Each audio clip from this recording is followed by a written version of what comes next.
Good morning दोस्तों। Amit life maker YouTube channel पे आप लोगों का स्वागत है। देखिए दोस्तों, आज हम लोग इस वीडियो में करने वाले हैं बिहार स्पेशल का क्वेश्चन दोस्तों, जो कि बीपीएससी में अभी तक जितना सारा क्वेश्चन पूछा जा चुका है 1992 से लेकर अभी तक का दोस्तों, तो सारा क्वेश्चन दोस्तों हम इस वीडियो में करने वाले हैं। और वो भी दोस्तों, इसमें देखिए एंशियंट हिस्ट्री, मेडाइवल और मॉडर्न हिस्ट्री से जितना सारा क्वेश्चन पूछा गया था दोस्तों, उसको हम ख़त्म कर चुके हैं। तो अगला जो सेक्शन इसमें है बिहार विशेष का भी दोस्तों 50 क्वेश्चन 52 क्वेश्चन हम लोग कंप्लीट कर चुके हैं। आज से हम 53वां नंबर से क्वेश्चन स्टार्ट करेंगे दोस्तों। 50 क्वेश्चन आज भी इस वीडियो में करेंगे दोस्तों, और जो बच जाएगा कल ख़त्म कर देंगे दोस्तों इसको। जो अभी तक मेरे पिछले वाले वीडियो को नहीं देखे हैं दोस्तों, वो मेरे चैनल पे जाके प्लेलिस्ट बना हुआ है, वो वहाँ पे जाके देख सकते हैं दोस्तों। तो देखिए आज का हम स्टार्ट करते हैं। इससे पहले कितना क्वेश्चन हो चुका है दोस्तों? टोटल 52 क्वेश्चन हो चुका है। और देखिए इसमें हो गया था आपको एंशिएंट हिस्ट्री का दोस्तों कम से कम 100 क्वेश्चन होगा, मेडाइवल का भी होगा 150-200 क्वेश्चन। उसके बाद मॉडर्न हिस्ट्री जो की है, मॉडर्न हिस्ट्री में बहुत ज़्यादा क्वेश्चन था दोस्तों, कम से कम हमको लगता है इसमें 350 या 400 क्वेश्चन था दोस्तों। सारा को हम ख़त्म कर चुके हैं। और अभी जो हम लोग करने वाले दोस्तों ये बिहार विशेष, क्योंकि बिहार विशेष पे 20 से 25 क्वेश्चन एक एग्ज़ाम में पूछा जाता है दोस्तों। जैसे बीपीएससी पीटी इस बार जो 70वीं हुई है, कम से कम इसमें 25 क्वेश्चन पूछा गया दोस्तों बिहार स्पेशल से सिर्फ।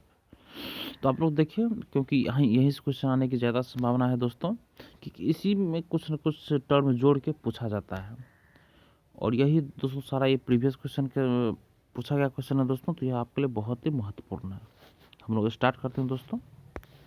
देखिए इसमें बोल रहा है 53 में, बिहार के मानव विकास उप मिशन के अंतर्गत कितने विभाग शामिल है दोस्तों? तो 7 विभाग शामिल हैं। देखिए बिहार सरकार ने समाज पंजीकरण अधिनियम 1860 के प्रावधानों के तहत बिहार विकास मिशन का गठन किया था। बिहार में मानव विकास उप मिशन के अंतर्गत आने वाले 7 विभाग है दोस्तों: स्वास्थ्य विभाग, शिक्षा विभाग, समाज कल्याण विभाग, अनुसूचित जाति एवं अनुसूचित जनजाति कल्याण विभाग, पिछड़ा वर्ग एवं अति पिछड़ा वर्ग कल्याण विभाग, अल्पसंख्यक कल्याण विभाग, आपदा प्रबंधन विभाग। दोस्तों अगला क्वेश्चन दोस्तों 54 में बोल रहा है, गरीब कल्याण रोजगार अभियान बिहार के किस जिले से प्रधानमंत्री द्वारा 2020 में शुरू किया गया था दोस्तों? तो खगड़िया जिला द्वारा। देखिए दोस्तों, इसे खगड़िया जिला द्वारा शुरू किया गया था। देखिए 20 जून 2020 को प्रधानमंत्री नरेंद्र मोदी ने प्रवासी श्रमिकों के लिए ग्रामीण भारत में रोजगार अभियान की शुरुआत की। अभियान की शुरुआत बिहार के खगड़िया जिले के बेलदौर प्रखंड के तेलिहार गांव से प्रधानमंत्री ने किया था दोस्तों।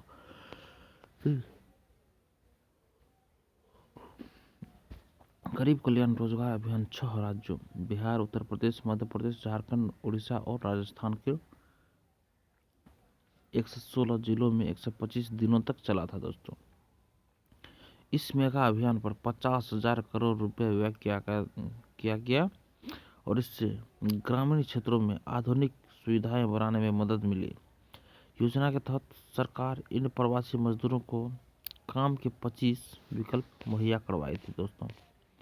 अगला क्वेश्चन 55 नंबर में दोस्तों, वर्ष 1855 में संथाल विद्रोह का नेतृत्व किसने किया था दोस्तों? देखिए सिद्धू और कानू ने संथाल विद्रोह का नेतृत्व किया था दोस्तों, ये आप लोग याद रखिएगा। देखिए सिद्धू और कानू भागलपुर राजमहल की पहाड़ियों के बीच संथाल रहते थे, जिन्होंने ब्रिटिश नीतियों के विरुद्ध सिद्धू और कानू के नेतृत्व में जून 1855 में विद्रोह कर दिया। अंततः विस्तृत सैन्य कार्रवाई के पश्चात 1856 में स्थिति नियंत्रण में आई। ब्रिटिश सरकार ने संथालों के लिए पृथक संथाल परगना बनाकर शांति स्थापित की। अगला क्वेश्चन दोस्तों, गांधी को चंपारण आने का आमंत्रण किसने दिया था? तो राजकुमार शुक्ल ने दिया था दोस्तों। 1916 ईस्वी में कांग्रेस के लखनऊ अधिवेशन में बिहार में काफी संख्या में प्रतिनिधि शामिल हुए थे। इन्हीं में चंपारण के राजकुमार शुक्ल भी थे, जो स्वयं 3 कठिया व्यवस्था नील की खेती के अंतर्गत के उत्पीड़न के शिकार थे। राजकुमार शुक्ल के आमंत्रण पर ही गांधी जी चंपारण आने और स्थिति का अध्ययन करने को सहमत हुए। अगला क्वेश्चन है दोस्तों, बोधगया में किसने ज्ञान प्राप्ति हुई थी? बोधगया में किसी ज्ञान की प्राप्ति हुई थी दोस्तों? तो गौतम बुद्ध को बोधगया में ज्ञान की प्राप्ति हुई थी। देखिए इसका सॉल्यूशन, गौतम बुद्ध या सिद्धार्थ का जन्म 563 ईसा पूर्व शाक्य नामक क्षत्रिय कुल में कपिल वस्तु में हुआ था। 29 वर्ष की उम्र में उन्होंने ज्ञान प्राप्ति के खोज में गृह त्याग दिया। कुछ वर्षों तक भटकने के बाद 35 वर्ष की उम्र में फल्गु नदी के तट पर अवस्थित बोधगया में एक पीपल के वृक्ष के नीचे इन्हें ज्ञान की प्राप्ति हुई थी। तो पीपल वृक्ष के नीचे हुई थी दोस्तों। और महावीर जैन को किस वृक्ष के नीचे हुई थी दोस्तों? उसे हुई थी आपको साल वृक्ष के नीचे। तब से ये बुद्ध अर्थात प्रज्ञावान कहलाने लगे। उल्लेखनीय है कि महावीर स्वामी को जंभिका ग्राम के समीप ऋजुपालिका नदी के तट पर कैवल की प्राप्ति हुई थी दोस्तों। अगला क्वेश्चन 58 में, ईस्वी सन 1913 में पटना में अनुशीलन समिति की एक शाखा की स्थापना किसने की थी दोस्तों? सचिंद्रनाथ सन्याल ने किया था। सचिंद्रनाथ सन्याल ने 1913 में पटना में अनुशीलन समिति की एक शाखा की स्थापना की थी। देखिए सचिंद्रनाथ सन्याल ने 1913 में पटना में अनुशीलन समिति की एक शाखा की स्थापना की थी, जबकि ढाका अनुशीलन समिति के सदस्य खेती नाग ने भागलपुर में और यदुनाथ सरकार ने बक्सर में युवा क्रांतिकारियों को प्रशिक्षण देने के उपाय किए। दोस्तों खेती नहीं, यहाँ रेवती नाग होगा, रेवती नाग भागलपुर में और यदुनाथ सरकार ने बक्सर में युवा क्रांति को प्रशिक्षण देने के उपाय किए थे दोस्तों। 59 में दोस्तों, बिहार समाजवादी पार्टी ईस्वी सन 1931 का गठन किसने किया था दोस्तों? ये किए थे दोस्तों, ये बिहार समाजवादी पार्टी 1931 में जो गठित हुआ था वो किए थे फूलन प्रसाद वर्मा और जयप्रकाश नारायण। देखिए जुलाई 1931 में बिहार समाजवादी सोशलिस्ट पार्टी का गठन फूलन प्रसाद वर्मा और जयप्रकाश नारायण ने किया था। इसके गठन में गंगा शरण सिन्हा, रामवृक्ष बेनीपुरी और रामानंद मिश्रा का भी सहयोग मिला था। 60 नंबर क्वेश्चन है दोस्तों, सिरसा का मकबरा कहाँ स्थित है? सासाराम में है दोस्तों, ये तो सबको पता ही होगा।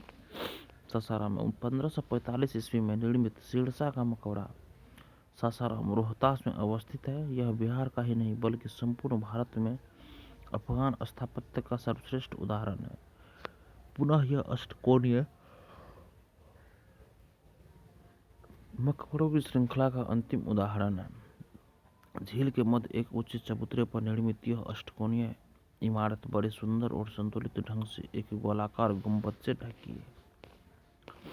अगला क्वेश्चन है दोस्तों 61 नंबर में, सोन और गंगा नदी का संगम बिहार के किस जिले में स्थित है?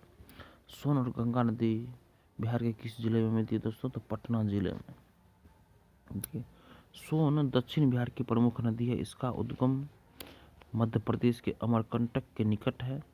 यह रोहतास, औरंगाबाद, अलवर और भोजपुर जिले में बहते हुए पटना शहर के कुछ पश्चिम में मनेर के हल्दी छपरा में गंगा नदी में मिल जाते हैं। यानी सोन और गंगा नदी का संगम बिहार के पटना जिले में स्थित है।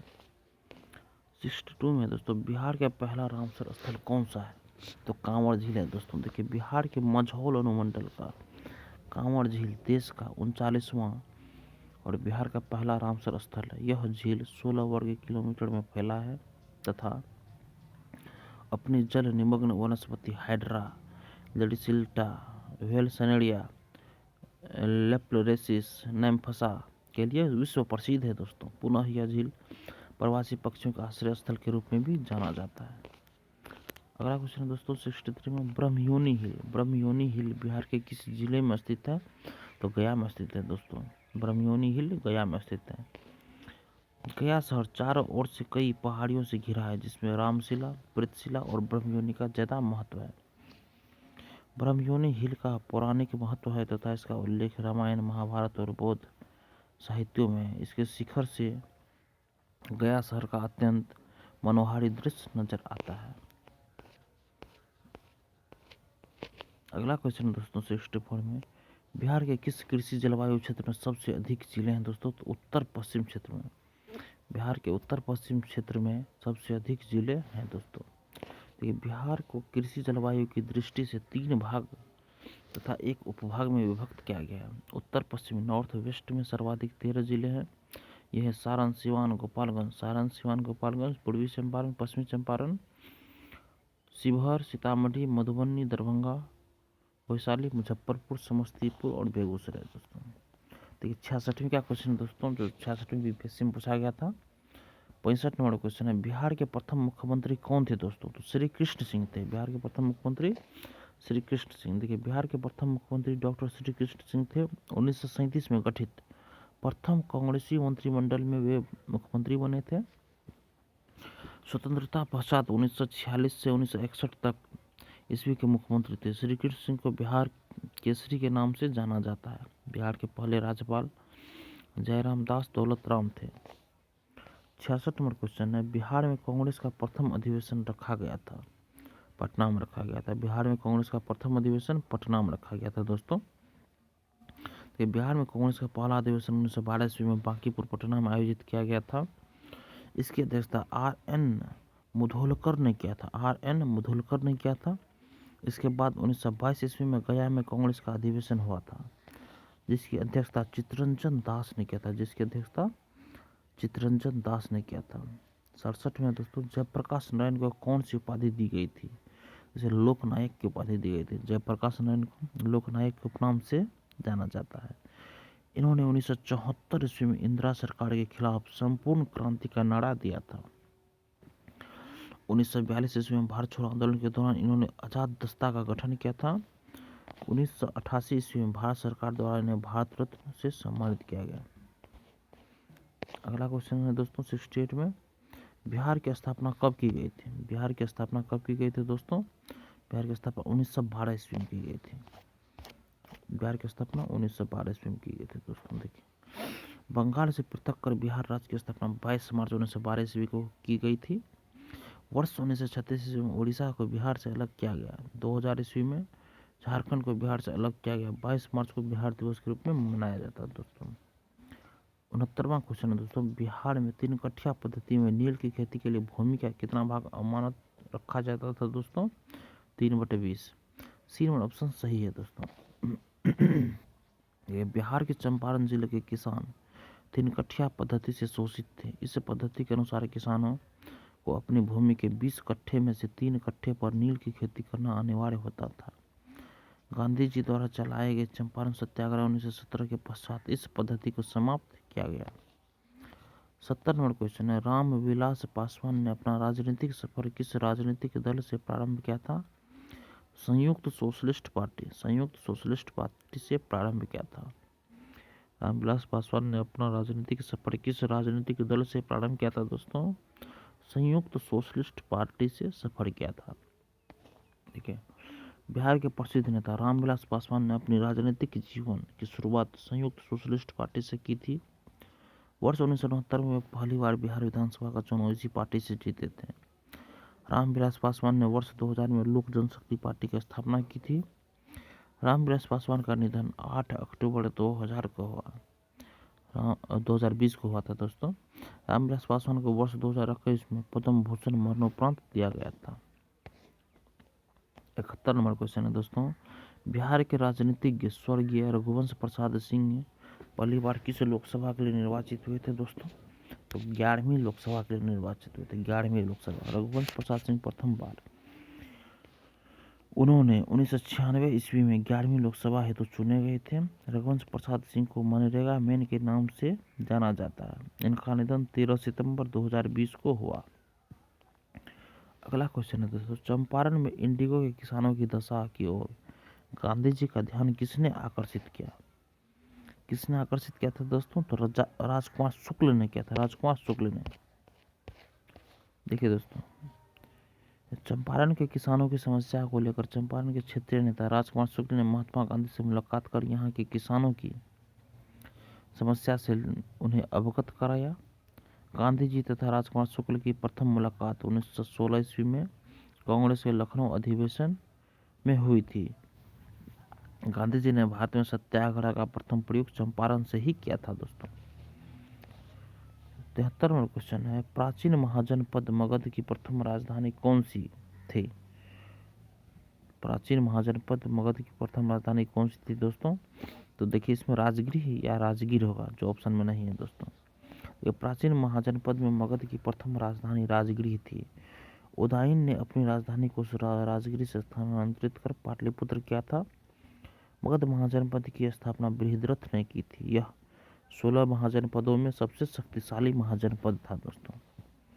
अगला क्वेश्चन है 74 में, स्वामी सहजानंद निम्न में से किससे संबंधित थे दोस्तों? तो बिहार में किसान आंदोलन से संबंधित थे। स्वामी सहजानंद सरस्वती बिहार के प्रसिद्ध किसान नेता थे। इन्होंने 1928-29 में प्रांतीय किसान सभा का गठन किया था। 1936 ईस्वी में लखनऊ में अखिल भारतीय किसान सभा का गठन किया था 1936 में। देखिए 1928-29 में प्रांतीय किसान सभा का गठन किया और 1936 में अखिल भारतीय किसान सभा का गठन किया था लखनऊ में। 75 में दोस्तों, निम्न में से कौन सा भारत में गांधी जी का प्रथम सत्याग्रह आंदोलन था जिसमें उन्होंने सविनय अवज्ञा का प्रयोग किया था? तो चंपारण आंदोलन था दोस्तों, चंपारण आंदोलन। देखिए भारतीय स्वतंत्रता संग्राम में चंपारण सत्याग्रह का महत्वपूर्ण योगदान है। सर्वप्रथम 1917 ईस्वी में चंपारण में गांधी जी ने सविनय अवज्ञा का प्रयोग किया था। चंपारण सत्याग्रह के बाद ही महात्मा गांधी भारत की राजनीति में प्रत्यक्ष रूप से सक्रिय हुए दोस्तों। अगला क्वेश्चन है, बिहार में 1857 के विद्रोह का नेतृत्व किसने किया? बिहार में 1857 के विद्रोह का नेतृत्व किसने किया दोस्तों? तो कुंवर सिंह ने किया था, कुंवर सिंह। देखिए बिहार में 1857 की क्रांति का नेतृत्व वीर कुंवर सिंह ने किया था। कुंवर सिंह जगदीशपुर के जमींदार थे। कुछ प्रमुख व्यक्ति तथा उनका क्षेत्र निम्न है दोस्तों। देखिए नाना साहब जैसे कानपुर के थे, बेगम हजरत महल लखनऊ के थे, लक्ष्मीबाई झांसी की थी और तात्या तोपे कानपुर नाना साहब के सहयोगी थे दोस्तों। अगला क्वेश्चन है दोस्तों 77 नंबर में बोल रहा है, जनजाति और जिले के निम्न जोड़ों में से कौन सा जोड़ा सही नहीं है दोस्तों?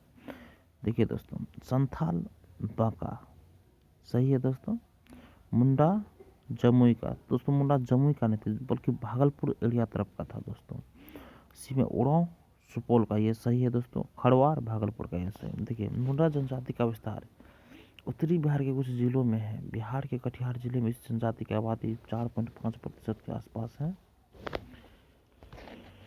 78 में दोस्तों, बिहार राज्य के कुल भौगोलिक क्षेत्र की तुलना में समस्त वन क्षेत्र का प्रतिशत कितना है?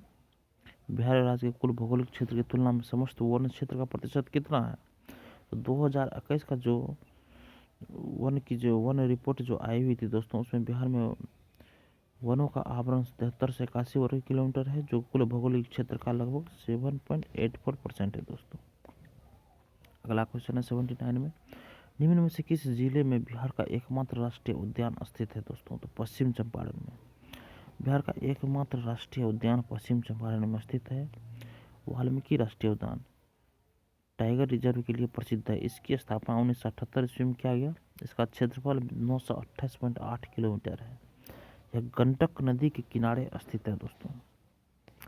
80 नंबर क्वेश्चन है, बिहार में प्रवाहित होने वाली निम्न नदियों में से उत्तर की ओर प्रवाहित होने वाली कौन सी नदी है?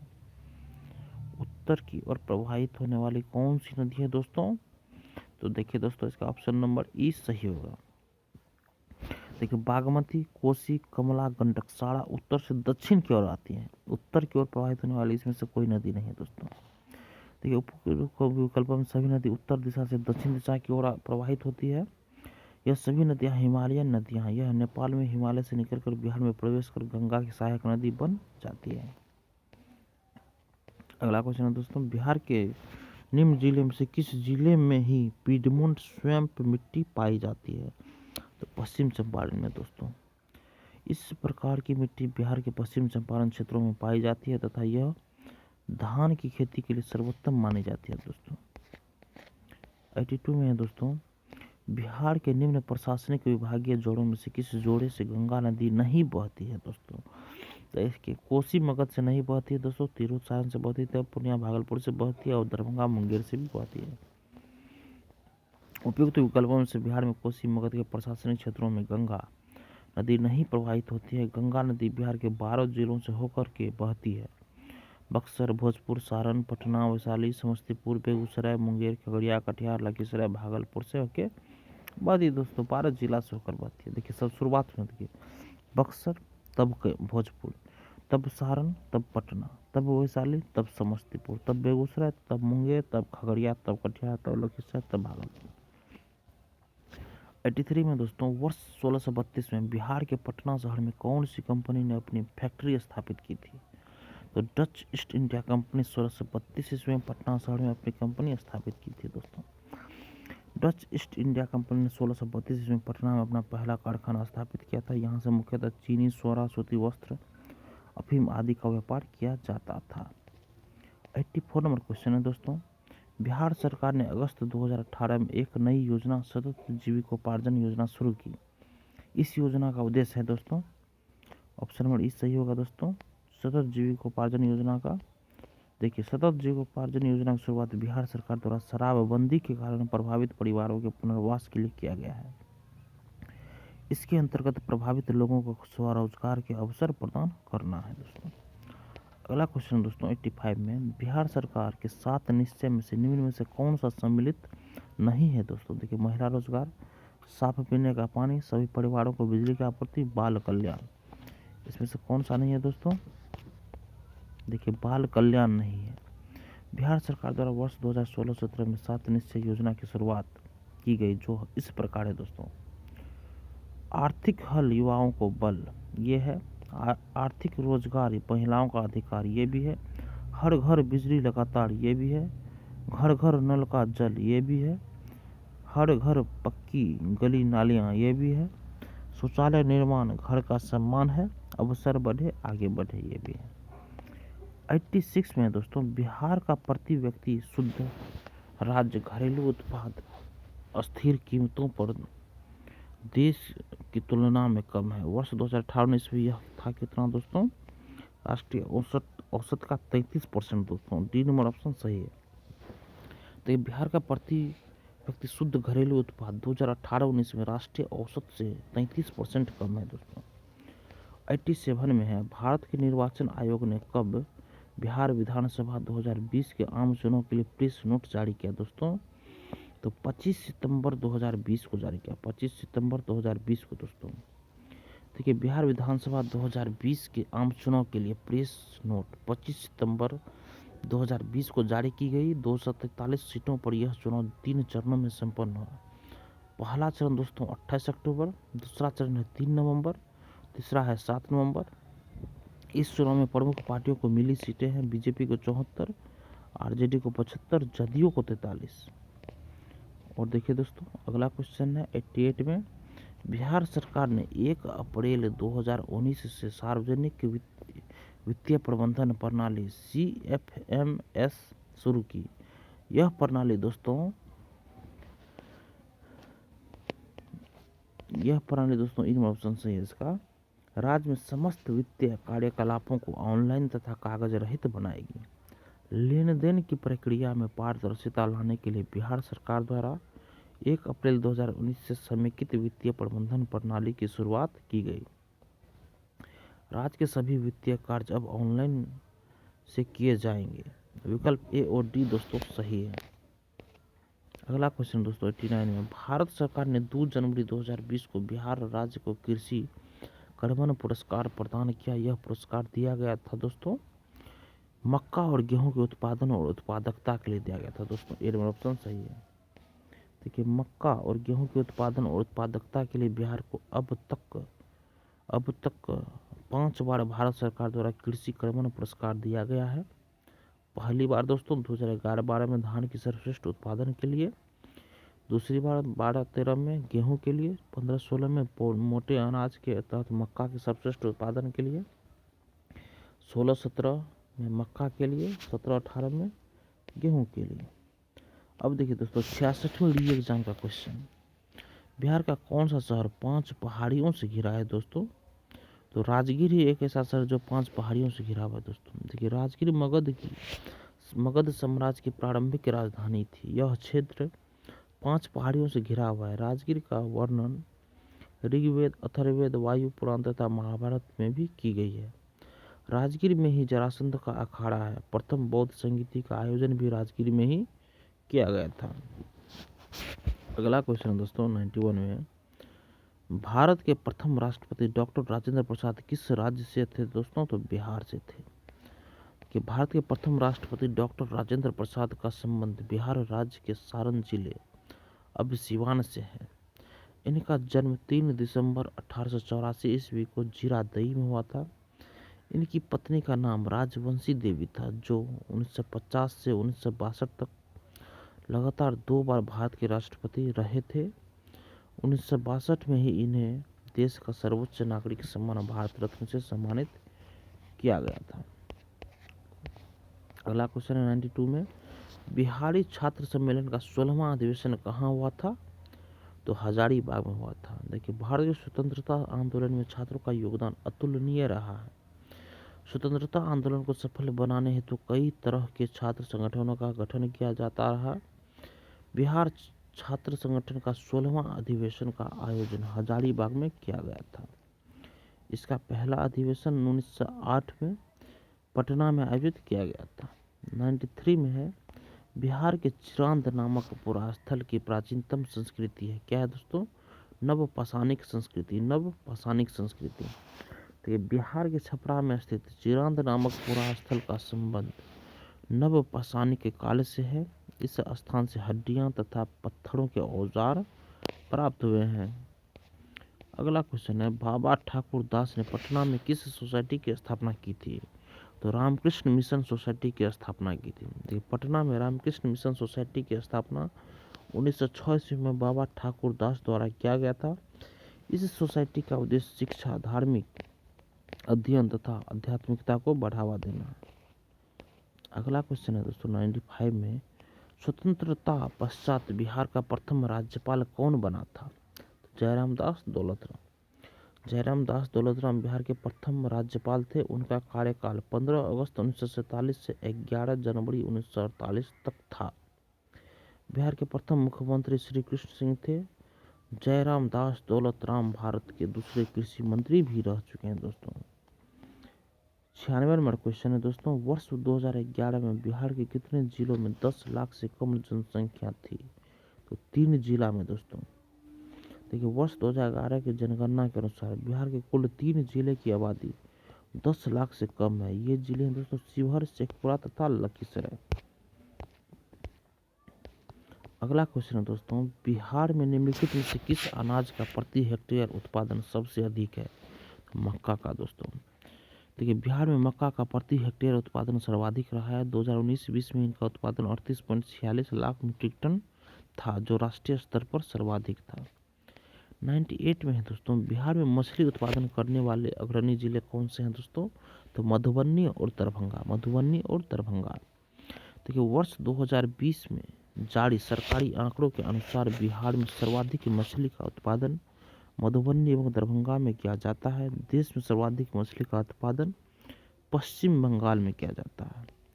और 99 नंबर क्वेश्चन है दोस्तों, उत्पादन क्षेत्र की दृष्टि से बिहार में शीर्ष श्रेणी रैंकिंग की दालें कौन सी है दोस्तों? मूंग और मसूर। मूंग और मसूर। देखिए बिहार में उत्पादन के दृष्टिकोण से सर्वाधिक उत्पादन मसूर तथा मूंग का होता है। मध्य प्रदेश, उत्तर प्रदेश, कर्नाटक, बिहार एवं राजस्थान प्रमुख दाल उत्पादक राज्य है। इन सभी राज्यों का भारत के कुल दाल उत्पादन में लगभग 96% योगदान है। 100 नंबर क्वेश्चन है दोस्तों और अंतिम क्वेश्चन है आज के सेट का। बोला बिहार में गन्ना उत्पादन में अग्रणी जिला है पश्चिम चंपारण। देखिए वर्ष 2020 में जारी बजट के अनुसार बिहार में गन्ना का सर्वाधिक उत्पादन पश्चिम चंपारण में होता है। भारत में गन्ना का सर्वाधिक उत्पादन उत्तर प्रदेश में होता है दोस्तों। और 101 नंबर क्वेश्चन है दोस्तों, बिहार के किस जिले में सबसे अधिक नहर सिंचित क्षेत्र है? रोहतास में है दोस्तों। देखिए दक्षिण बिहार के रोहतास जिले में सबसे अधिक नहर सिंचित क्षेत्र है। इंद्रपुरी डैम रोहतास में ही है, जो विश्व का चौथा सबसे लंबा डैम है। देखिए दोस्तों, आज का हम लोग एक के 50 क्वेश्चन ख़त्म कर लिए दोस्तों। कल होगा इसका अगला 50 क्वेश्चन करेंगे दोस्तों, और कल हो सकता है ख़त्म हो जाए, और कुछ बच जाएगा तो उसके अगले सेशन में ख़त्म कर देंगे। देखिए दोस्तों, यह वीडियो आपके बिहार विशेष के लिए बहुत ही महत्वपूर्ण है दोस्तों। उसके बाद देखिए, अगर यह वीडियो आप लोगों को पसंद आई होगी दोस्तों, तो वीडियो को लाइक ज़रूर कीजिए और किसी एक ग्रुप में इसको ज़रूर शेयर कीजिए दोस्तों। मेरे चैनल को सब्सक्राइब कीजिए। धन्यवाद दोस्तों।